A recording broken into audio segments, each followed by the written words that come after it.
Now that we're back at the camp, I want to talk about what happened at Redcliffe.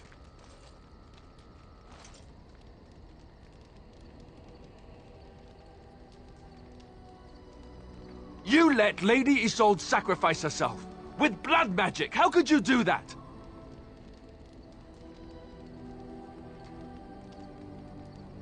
We could have gone to the Circle of Magi. We could have tried harder. We should have tried something that didn't involve blood magic. That's for sure. This is the Jarl's son we're talking about here. What do you think he'll say when we revive him?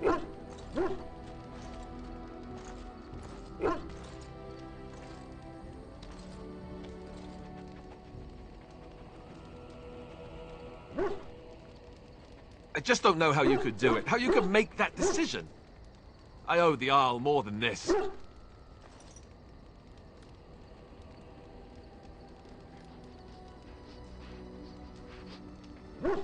You're right. Of course you're right. I'm such an ass. I should know better than to second-guess you like this. Oh, why am I getting on your back about it? You did what you had to. It's just... all this death. Never mind. Let's just stop there before I do more than shove my foot in my mouth like an idiot.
You and your friends are formidable folk, indeed. It's good to have you along on the road. I'm sure you'll be pleased with the goods my boy and I have collected, and with your discount.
No, bad. Bad idea. Awful. Don't do it.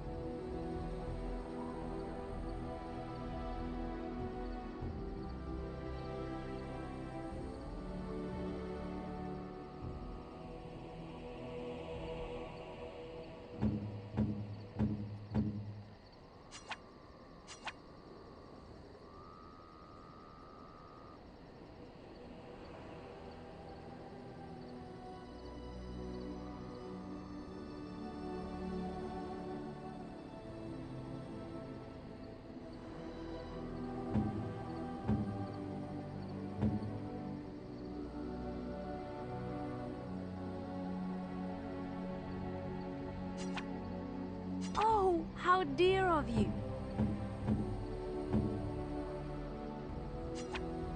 Unexpected. Thank you.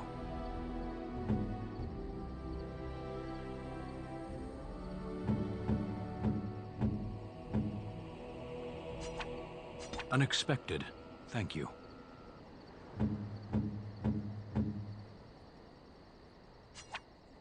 A fine gift. You have my thanks. A fine gift. You have my thanks.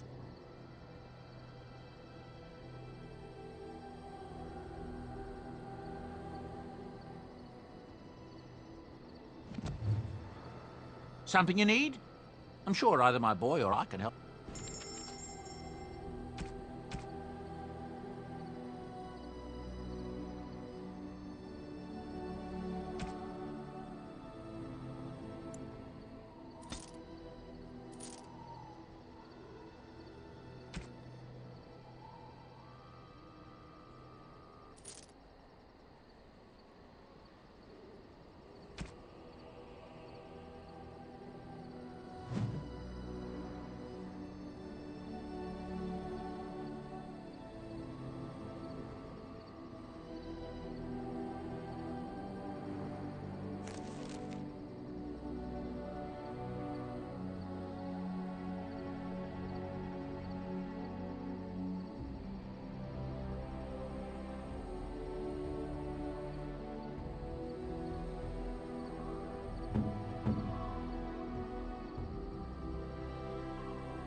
Enchantment?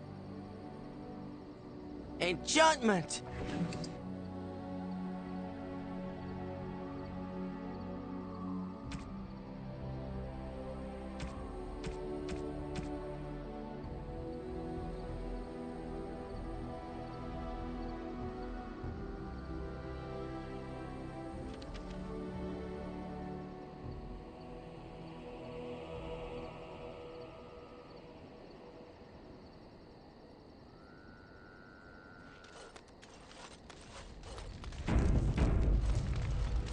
What do you wish of me?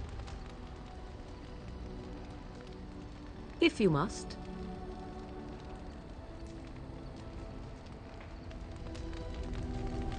What do you wish of me? We are in camp, so 'tis as good a time as any.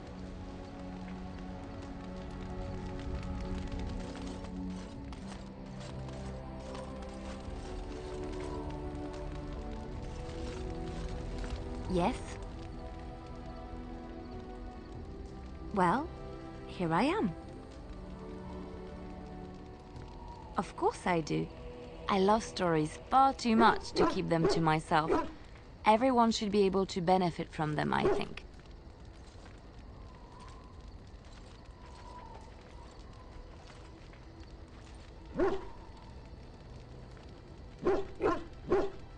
I know one, told to me by my mother a long time ago. It always chilled me to the bone. Maybe you have heard of Flemeth?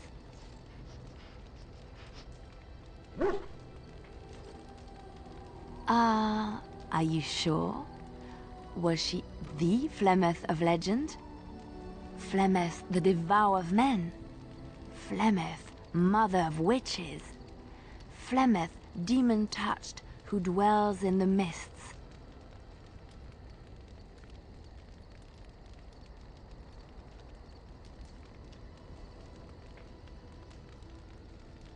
Ferelden mothers scare their daughters with talk of Flemeth. They say that if you're bad, Flemeth will spirit you away and bind you to her forever. They also say that Flemeth mourns her lost beauty and will steal yours through your looking glass if she catches you. Flemeth's beauty was known throughout the land. She had hair like unto a moonless night, skin as pale as winter's first snow, and eyes as beautiful and perilous as the sea. When she came of age, she came to the attention of the Lord of Highever, Conobar, and he took her for his wife. Conobar soon learned that his young bride had the gift of magic. He kept this a secret, for he feared that she would be taken from him. Flemeth stayed with Conobar for some years, and with his blessing, she practiced her art. And then one day, a young poet named Osen came to the castle. Flemeth was captivated by Osen's voice, and he by her beauty, and they fell in love.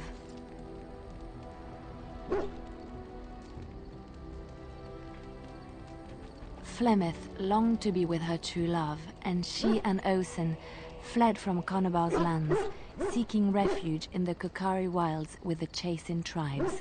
They lived there happily for many a year, till the day Flemeth received news that Conobar was dying and longed to see her face one last time. Flemeth's heart swelled with pity for the man who once was her husband, and begged Osen to return to Conobar's side with her. But when Flemeth and Osen entered Highever, they were captured by Conobar's men, and Osen was slain in front of Flemeth's eyes.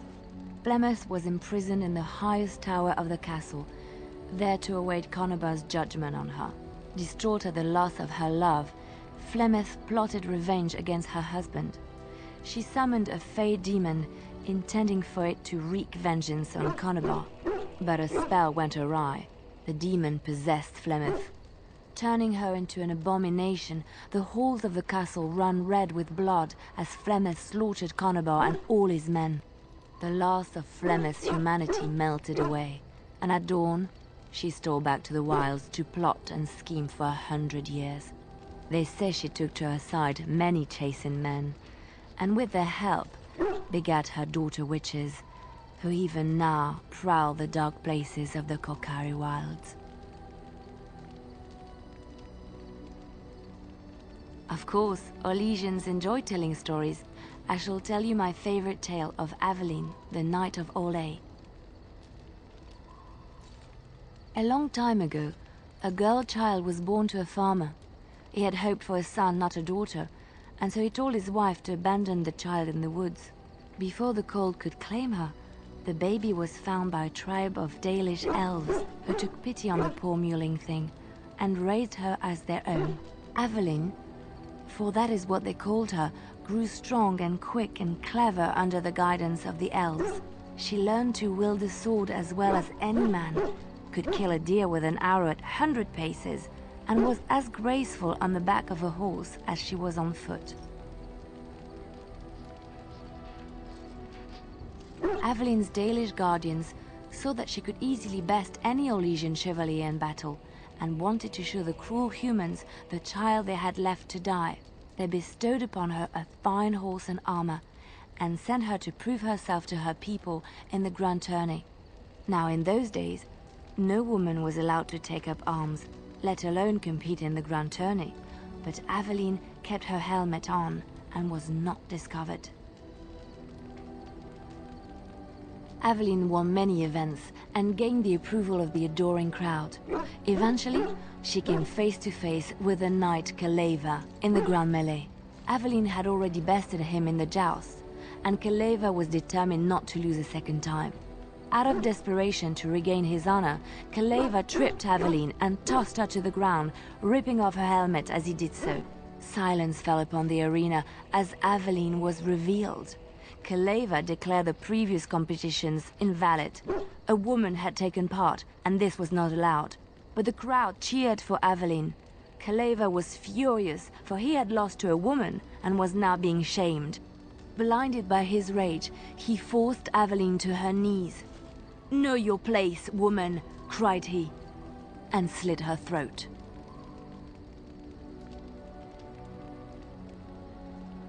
The son of the king, Prince Freyan, was present.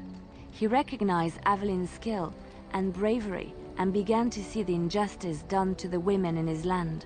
When he was made king, he rewrote the laws of Olay so that women could also become chevalier. He honored Aveline and knighted her after her death. And to this day, any female who is knighted reveres Aveline the Brave, for she is the patron of all women chevalier. Chantry law says it is man's pride that created the Darkspawn. In ages past, the mages of the Tevinter Imperium ruled much of the world we know. In their pride, they thought their magics invincible and imagined that they were greater than the Maker himself. So thinking, they invaded his golden city, planning to take it for themselves and depose their own creator. But they were impure and full of sin. And it is with the sin that they tainted the golden city, corrupting it forever. The Maker cursed them and cast them from his sight. Wherever they went, they spread the taint of their sin. Any land that was touched by the taint became blighted and would suffer no life. Instead, the Darkspawn arose to torment us and remind us of our hubris. Which one? I have heard a little about how the elves gained their freedom from the Tevinter Imperium. When Andraste began her exalted march against the Imperium, the elves joined her cause to fight their masters. The great elven leader, Shatan, born in captivity, rose up to lead his people. He foresaw a future where the elves were free. Shatan was killed when Andraste was betrayed, but the elves continued to fight, eventually breaking free of the Imperium. The elves claimed the Dales in the south and settled there in a land of their own.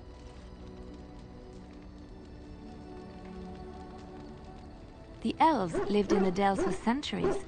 They resurrected the worship of the elven gods and would allow the building of no chantry. This angered the chantry, and the hostility between the two factions finally broke out in open war. The chantry says the elves struck first, but I do not know whether to believe it. The chantry declared a wholly exalted march against the elves, named for Andraste's similar march against Tevinter. During the exalted march of the Dales, the elven cities were sacked, and the elven state completely dissolved. Some of the elves bitterly accepted their fates and surrendered to human rule, living in the human cities as second-class citizens. But others, still fiercely proud of their heritage, refused to bow to the humans, and instead became homeless wanderers. There were the elves of the Dales, the Dalish. Andraste was the Maker's chosen. The Maker had long since abandoned the world when the sound of her singing turned his ear. Beauty, grace, and wisdom enraptured him, and he offered to take her from this flawed world to become his divine bride.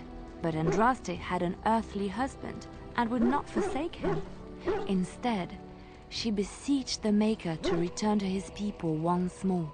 So earnest was her plea that the Maker was moved, and promised that he would create a paradise on earth if all abandoned their false gods and turned once more to him.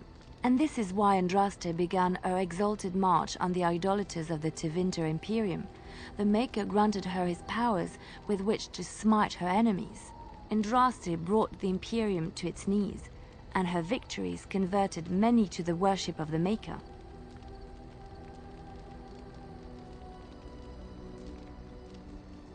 Alas, it was the frailties of men that betrayed and killed Andraste. Her earthly husband, Maferath, a chieftain of the Alamari tribes himself, grew jealous as his wife's popularity and influence overshadowed his own.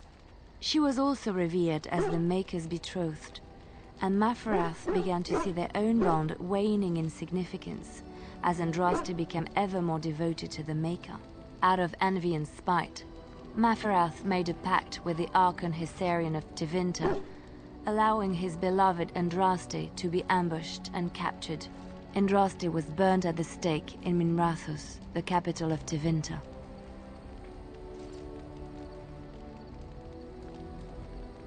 The Tevinter chantry claims that in Andraste's last moments, Hysarian's heart softened, and he heard the voice of the Maker telling him to end her suffering. He plunged his sword into her heart, and as her blood washed over his hands, he became one of the faithful. Dissenters said that the Archon only converted because he could not stem the tide of Andraste's cult, and was forced to do so to stay in power. We will never know for sure.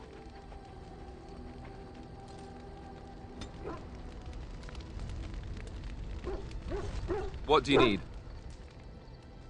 Ask away.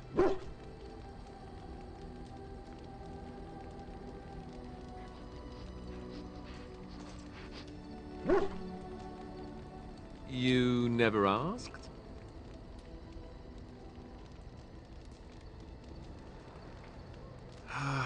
All right. If you want the full explanation, I'll give it to you.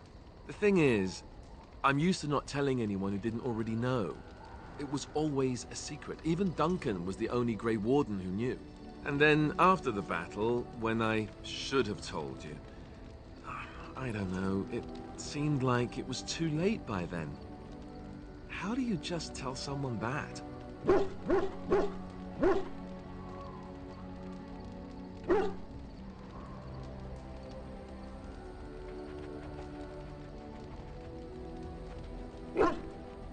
Yes, well, I suppose part of me kind of liked you not knowing.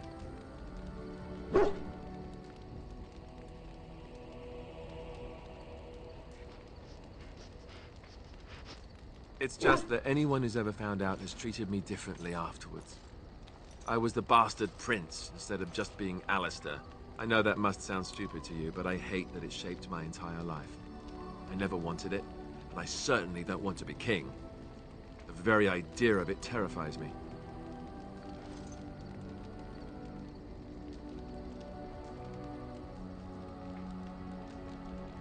For all the good it does me, my blood seems certain to haunt me no matter what I do. I guess I should be thankful that Arl Eamon is far more likely to inherit the throne. If he's all right. I hope he's all right. For what it's worth, I'm sorry for not telling you sooner. I guess I was just hoping that you would like me for who I am. It was a dumb thing to do. I guess it's kind of a relief that you know now. Let's go.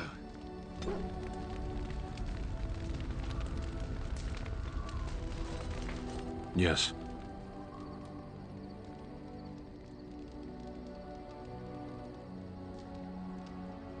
I am hardly surprised. To answer a question.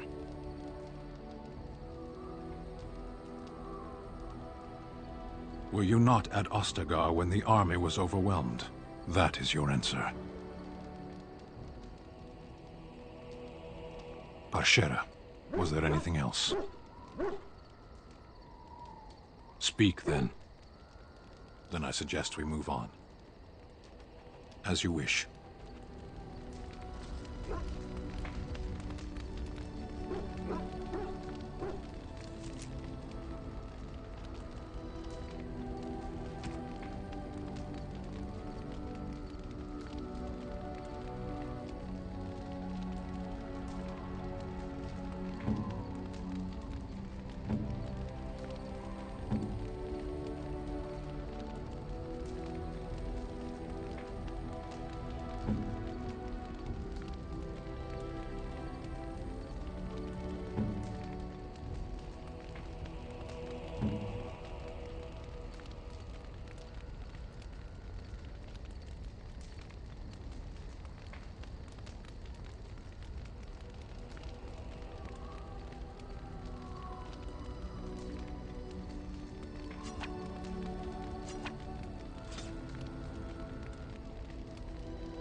Yes. Indeed. Indeed.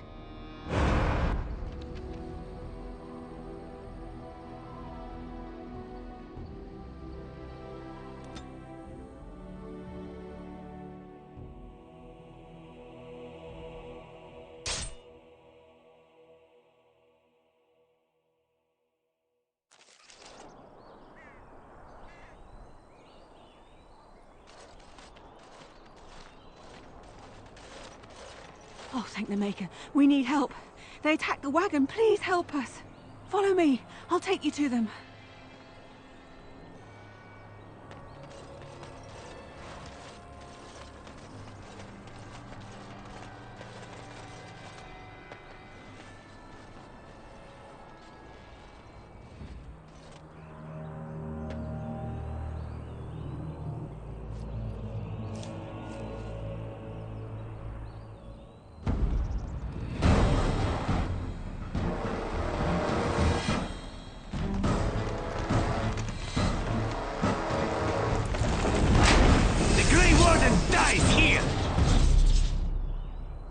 Now, let's...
Oh, what? I rather thought I would wake up dead, or not wake up at all, as the case may be. But I see you haven't killed me yet.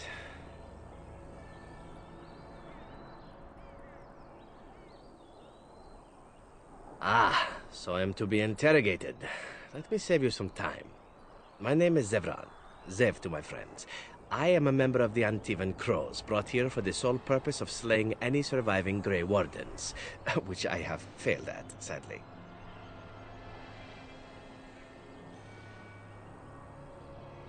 So would I be, in your shoes. For me, however, it sets a rather poor precedent, doesn't it? Getting captured by a target seems a tad detrimental to one's budding assassin career.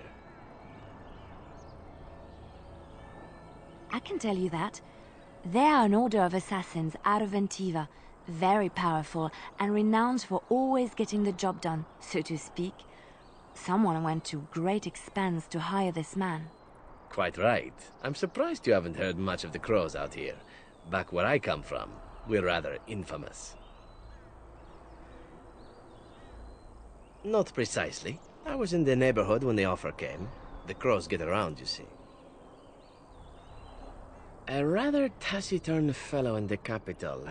Logain, I think his name was. Yes, that's it. I have no idea what his issues are with you. The usual, I imagine. You threaten his power, yes? Beyond that, no, I am not loyal to him. I was contracted to perform a service. Oh, well, that's between Logain and the Crows, and between the Crows and myself. Isn't that what we're establishing now? I wasn't. If I had succeeded, I would have returned home and the Crows would have informed your Logain of the results, if he didn't already know. If I had failed, I would be dead, or I should be, at least as far as the Crows are concerned. No need to see Logain then. What can I say, huh? I am an eternal optimist. Although the chances of succeeding at this point seem a bit slim, don't they? No, I don't suppose you'd find that funny, would you? I wasn't paid anything. The crows, however, were paid quite handsomely, or so I understand. Which does make me about as poor as a chantry mouse, come to think of it. Being an Antivan crow isn't for the ambitious, to be perfectly honest. Well, aside from a distinct lack of ambition, I suppose it's because I wasn't given much of a choice. The crows bought me young. I was a bargain, too, or so I'm led to believe. But don't let my sad story influence you. The crows aren't so bad. They keep one well supplied. Wine, women, men, whatever you happen to fancy. Though the whole severance package is garbage, let me tell you. If you're considering joining, I'd really think twice about it. Why not? I wasn't paid for silence. Not that I offered it for sale, precisely. Loyalty is an interesting concept. If you wish, and you're done interrogating me, we can discuss it further.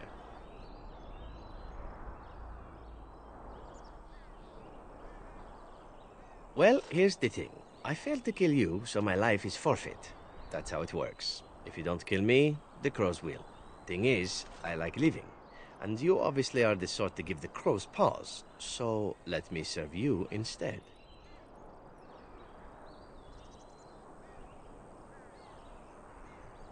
To be completely honest, I was never given much of a choice regarding joining the crows. They bought me on the slave market when I was a child. I think I paid my worth back to them plus tenfold. The only way out, however, is to sign up with someone they can't touch. Even if I did kill you now, they might just kill me on principle for failing the first time. Honestly, I'd rather take my chances with you. Possibly. I happen to know their wily ways, however. I can protect myself as well as you. Not that you seem to need much help. And if not, well, it's not as if I had many alternatives to start with, is it?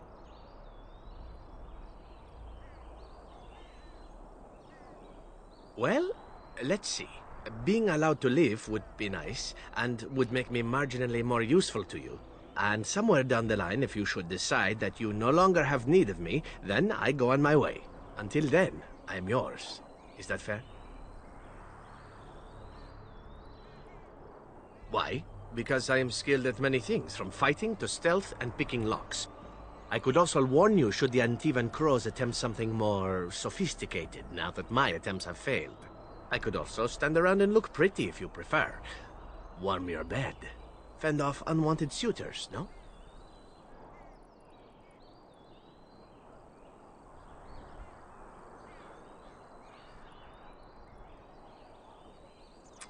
These things you say, they must drive the men back home simply wild. So what shall it be? I'll even shine armor. You won't find a better deal, I promise. I happen to be a very loyal person. Up until the point where someone expects me to die for failing. That's not a fault, really, is it? I mean, unless you're the sort who would do the same thing. In which case I don't come very well recommended, I suppose.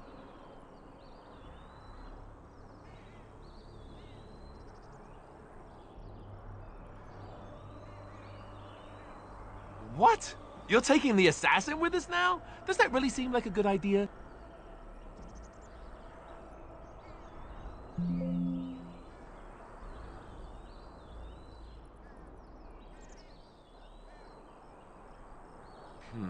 All right, I see your point. Still, if there was a sign we were desperate, I think it just knocked on the door and said hello. A fine plan. But I would examine your food and drink far more closely from now on, were I you. That's excellent advice for anyone. Welcome, Zevran. Having an Antivan crow join us sounds like a fine plan. Oh, you are another companion to be, then? I wasn't aware such loveliness existed amongst adventurers, surely. Or maybe not. I hereby pledge my oath of loyalty to you until such a time as you choose to release me from it. I am your man, without reservation. This I swear.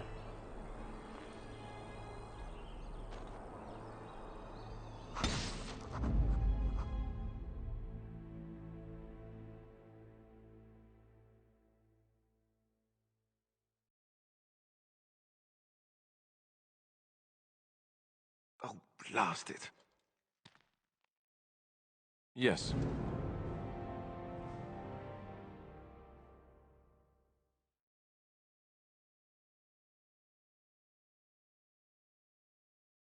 Of all the...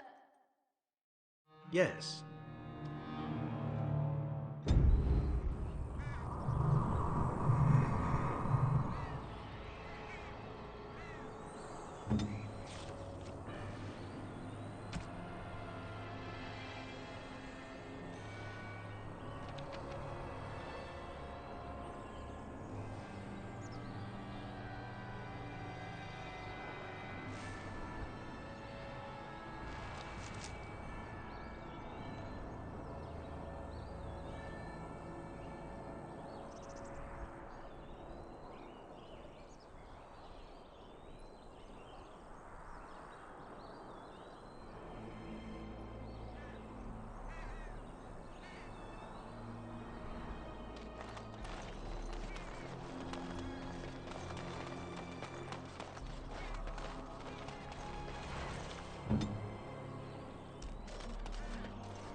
Never any shortage of these ones.